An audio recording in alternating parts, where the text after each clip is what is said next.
person drinking tea over there. Isn't that Yelan? Ooh, looks like she's having some kind of tea party with friends. We're just in time.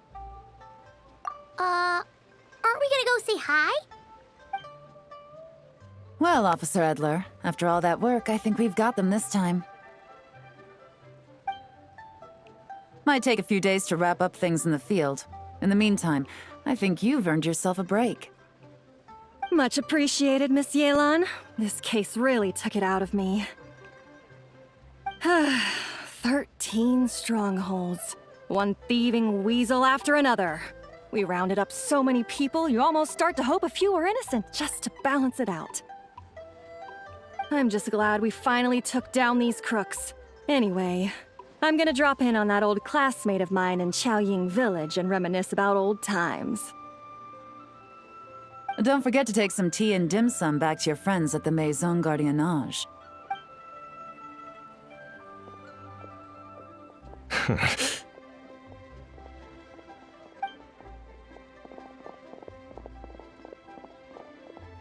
Oh, looks like Yelan's friend left. Paimon kinda wanted to meet her. Ah, another pleasant surprise. Traveler, Paimon, take a seat. Excuse me, a pot of your finest Yunlai white tea if you would, and 2 more place settings. Now, judging by that expression, I assume you came over to ask about the 2 spies that were just watching us. Ah! Spies? What spies? There were spies around here just now? Oh, more than that, I'm sure. I bet they already sent someone to tail Officer Edler. Anything to foil our operation. Ooh, so you're tracking down some criminals? They've got some nerve spying on you like that. Pretty bold if you ask Paimon. Well, those tend to be the kinds of cases that cross my desk. If I could leave it to someone else, I would. I could have been on vacation right now. Mora laundering, to the tune of 10 figures and counting. Laundry? What does that have to do with Mora? And who are these figures? There are 10 of them?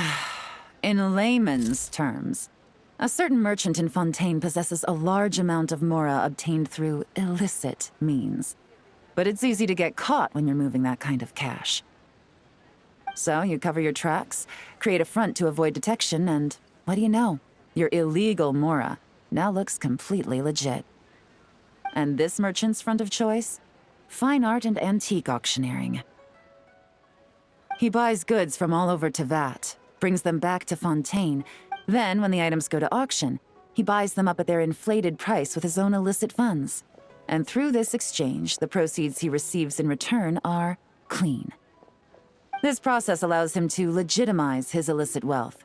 He even launders Mora for other criminals as well, a business which earned him the title, the Dark Financier. That's to be expected, I suppose. In Genyu Vale, you can get your hands on exquisite antiques without breaking the bank. Tea sets, porcelain, jade, statues, all easily marketed as pieces of fine art. Liyue goods being used in illicit underground schemes poses a real threat to our trade standing in the long run. So, instead of getting to enjoy my long-awaited vacation in Fontaine, it's back to work for me. Okay, Paimon thinks she gets it now. It's like moving Mora from one hand to the other. In other words, just disguising where it originally came from. But if you know what this merchant is up to, shouldn't it be pretty easy to catch him? You go to the auction, wait for him to appear, then nab him right as he goes to purchase his expensive piece of Liyue art. Not a bad plan, Paimon. But there are too many loose ends. If you were the mastermind behind this whole scheme, would you really expose yourself as the face of the operation? Oh, yeah. You wouldn't want to be seen doing the dirty work. You'd send someone else instead. Like, if Paimon was the bad guy, she'd send the Traveler. No, wait. Even if Paimon turned bad, the Traveler would never. Paimon would need, like, a group of minions or something. Oh. Oh! Paimon gets it now. Even if you track down the goods, if this dark financier guy isn't the one doing the buying at the auction, you won't catch him. It's not just a matter of who's at the auction. You also have to source the goods, transport them back to Fontaine, get them to the auction house, none of which are tasks he performs himself. Yeah, tracking down the goods is already complicated enough. They change hands so many times, the trail is almost impossible to follow. So the most logical course of action is to play the long game. You start small. You find someone you can follow behind all the smokescreens, who'll lead you straight back to the dark financier himself. Wait! So you were just pretending? And to think, Paimon thought all that stuff about wrapping up the case and taking a break was actually true! Right you are, Traveler.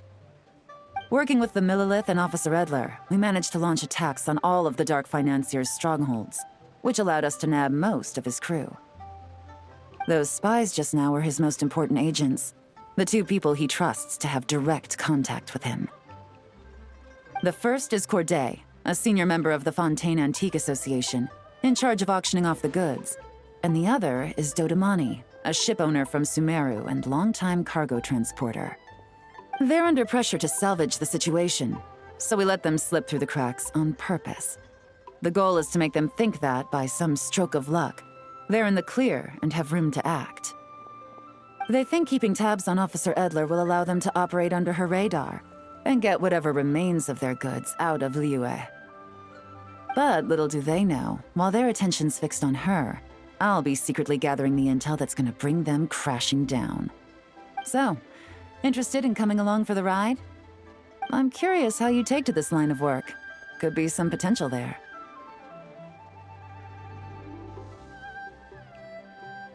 Yeah, we kind of stumbled into this whole thing, but now we're a part of it too.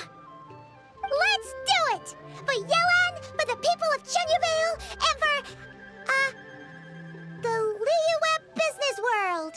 I admire your selflessness, Traveler and Paimon. Let me be the one to look out for your self-interests then, namely your payment. How about we do this the Fontainian way? You'll get exactly what a top agent receives for a dangerous field mission. Getting started is always the hardest part, but luckily, I have a lead. The Dark Financier's crew is even more on guard than usual, so our best bet is to do some counter-surveillance to get on the right track. And I think I know just the place to start. Let's head northeast and see if I'm right.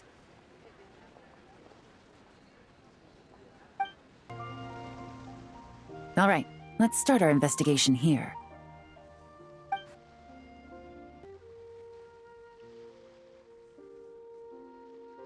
So, we can all agree this is just a normal stretch of wilderness, right? Paimon doesn't see any bad guys to nab around here. Well, it didn't take long for you to understand our role here, Traveler. Thinking like a top agent already. Impressive. Like I said, we need to start small. If we want to track down the man himself, our best bet is to start with his goods. So right now, finding his stock is our #1 priority. And to do that, locating his hidden stronghold is imperative. Which brings us to why we're here. Pretty good vantage point from up here, don't you think? Huh, guess so. Paimon can see the port of Yelan Wharf, the boats in the distance, and some kind of tower. What's that for? It's a lighthouse. The Millilith used it to monitor the situation at sea. In addition, the flashing of the light can also serve as a means of communication. Oh, let's hear it. Not too far off at all, Traveler. The Millilith maintain an impeccable level of security in Vale through consistent patrolling. This location offers a perfect vantage point to observe their lighthouse signals and deduce their patterns of behavior, which is a huge help if you need to move goods under the radar. So we should be able to find traces of the Dark Financier's scouts in this area. Oh, okay. Paimon doesn't quite follow, but she'll take your word for it. It's simple. Just take this forensic imaging device and investigate the surrounding area. As long as we're meticulous, I'm positive we'll find something.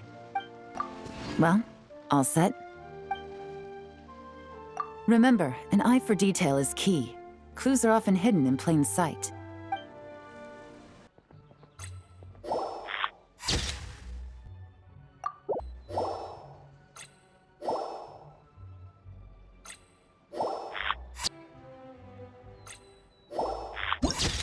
Some good finds. Whatever door this key opens could be critical to the investigation. And this carrier pigeon tube contains several coded messages. Huh. So there really is evidence around here. It's like these guys aren't even afraid of getting caught. What if the Millelith noticed them spying and decided to investigate? These objects suggest the Dark Financier scouts were likely disguised as fishermen. People like that are trained not to crack under pressure. All they'd need to do is come up with a believable excuse, like needing a place to rest. The Millelith can't investigate or apprehend a civilian without probable cause. Ugh. Paimon can just see their smug faces getting away with something like that. Not to mention, the traces on these objects are fresh, which means the scout here is still active and wasn't among those caught by Officer Edler. So we need to stay vigilant. We can't let them know we're still on their tail. I had a hunch this area was being used as a lookout, and I was right. But that still leaves the question of where the goods are hidden. Any ideas? Spot on again, Traveler. Looks like you don't need anyone to hold your hand when it comes to deductive reasoning. Given a carrier pigeon's speed, the two locations should be close enough to deliver messages quickly. That means the base we're looking for should be within a certain radius, ruling out areas within line of sight of the lighthouse, as well as places with a lot of foot traffic. That just leaves the shallows to the north of Mount Mingyuan? That certainly sounds plausible. You have the cover of the mountains, and the advantage of hiding right under the authorities' noses. Well, our next destination is decided then. Let's go. And nothing out of the ordinary here, either. That's right. No detail is too small to investigate. I believe in you.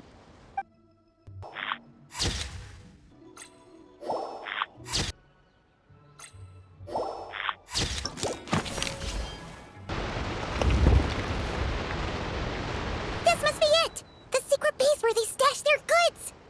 Definitely wasn't easy to find. Well, well. Looks like you tracked it down in no time at all. I see your potential as a solo field agent, Traveler. Now, time to test out the key we found earlier. Let's see what surprises could be in store. This isn't their home turf, so I doubt they had time to set more traps. Should make our lives easier. I'll take it from here. The last thing we want is to leave traces behind in there. Caution is the name of the game. You two keep a lookout. Make sure no one barges in while I'm in there. You got it! This is a first for us, but the Traveler can do anything. He's got your back! All right, that's done. I've noted the features of all the porcelain items, vases, and teas stored here. We need to keep a lookout for these features at the auction and pinpoint the person attempting to purchase the corresponding goods. Then, we can let them lead us to our main target. Wow! That was fast! You must do that all the time, huh? Now, we wait. There are countless auctions in Fontaine. We can't possibly monitor them all. Besides, that would be a waste of personnel. I'll continue to conduct surveillance in the area, keep tabs on the situation, and attempt to decipher their coded messages. Once his two lackeys move the goods, we can shift our focus to the upcoming auction. And then, we'll have somewhere to start. Got it! All we can do now is wait. Wait, and then follow them straight to the guy behind this whole thing so we can give him the old 1-2 punch! This whole time, Officer Edler has been leading her two stalkers on a wild goose chase around Chaoying village. Once they decide it was all a waste of time, it's her turn to tail them instead. Not to mention our operation has already put them under extreme pressure. We've forced their hand. I doubt they'll last more than 2 days before making a move. So let's meet back up at Yelan Wharf in 2 days. Find me near the harbor.